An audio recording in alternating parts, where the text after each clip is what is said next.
Hi మిత్రులరా, ఈ మధ్యకాలంలో మన ప్రధాని నరేంద్ర మోడీ విదేశీ పర్యటనలో భాగంగా ఎక్కువ బౌద్ధ దేశాలు తిరుగుతున్నాడు. దానికి కారణం ఏంటో అనేది నిదానంగా పెట్టుకొస్తుంది. అయితే మా దగ్గర కారణాలు ఉన్నాయి. అది పక్కన పెడితే ఈ పర్యటనలో భాగంగా థాయిలాండ్ దేశానికి వెళ్ళాడు. ఈ థాయిలాండ్ దేశంలో గౌరవప్రదంగా మామూలుగా ప్రధాని విదేశాల నుంచి వచ్చిన ప్రధానులను ఎంత సాధారణంగా ఆహ్వానించాలో అంతే సాధారణంగా ఆహ్వానించి అక్కడ ఉన్న సాంస్కృతిక కార్యక్రమాలన్నీ చూపిస్తూ వారి యొక్క దేశం యొక్క గొప్పతనాన్ని ఇవన్నీ కామన్గా చూపిస్తారు. అందులో భాగంగా అసలు త్రిపిటకం అనే ఒక పుస్తకాన్ని నరేంద్ర మోడీకి అందించడం జరిగింది. అసలు ఈ త్రిపిటకాలు అంటే ఏంటిది?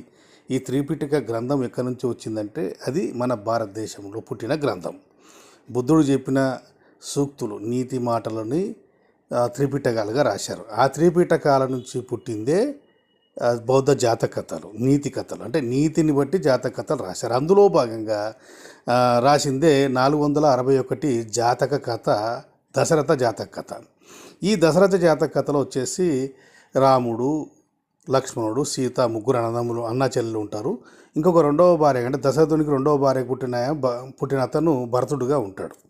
ఇది ఆ కథలోంచి మిగతా కథలు చాలా పుట్టాయి. అలాగే థాయిలాండ్లో కూడా దశరథ జాతక కథ ఆధారంగానే వాళ్ళు రామాయణం రాసుకున్నారు. ఎందుకంటే థాయిలాండ్ వచ్చేసి బౌద్ధ దేశం కాబట్టి మన దేశం నుండి వెళ్ళిన ఈ యొక్క జ్ఞానము అంటే బౌద్ధ జ్ఞానము విదేశాలలో 16 దేశాలపైనే ఇప్పుడు బౌద్ధ దేశాలుగా కొనసాగుతున్నాయి. ఇంకా కొన్ని దేశాల్లో మెజారిటీ మతంగా కూడా కొనసాగుతుంది. ఇక్కడ ముఖ్య విషయం ఏంటిదంటే నరేంద్ర మోడీ నేను బుద్ధ భూమి నుండి వచ్చాను అంటే ల్యాండ్ ఆఫ్ బుద్ధ, బుద్ధుడు పుట్టిన నేల నుంచి వచ్చాను. ల్యాండ్ ఆఫ్ బుద్ధ అంటే నా దేశము బుద్ధ భూమి అని చెప్పాడు.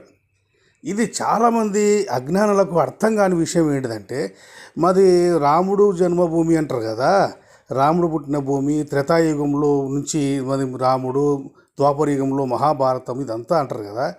ఎందుకు ఈ బౌద్ధ భూమి అని నరేంద్ర మోడీ చెప్తున్నాడని ఒక క్వశ్చన్ వేసుకోరు, అసలు ఆ ప్రశ్నలకే రారు. ఇక్కడ ఆలోచించాల్సింది ప్రశ్న ఏంటిదంటే ఎక్కడైనా ఈ దేశం రాజకీయ నాయకులు కావచ్చు ప్రోటోకాల్ ప్రకారంగా బయట దేశాలకు పోతే మేము బుద్ధ భూమి నుంచి వచ్చాము అని చెప్తారు. ఎందుకు? ఏ కృష్ణుడి భూమి నుంచి వచ్చామో, విష్ణు భూమి నుంచి వచ్చామో, రాముడి భూమి నుంచి వచ్చామో అని ఎందుకు చెప్పరు? ఎందుకు చెప్పరనే ప్రశ్న వేసుకుంటే ఇక్కడ సమస్య తీరుతుంది, లేకుంటే దేశం గురించి తెలుస్తుంది.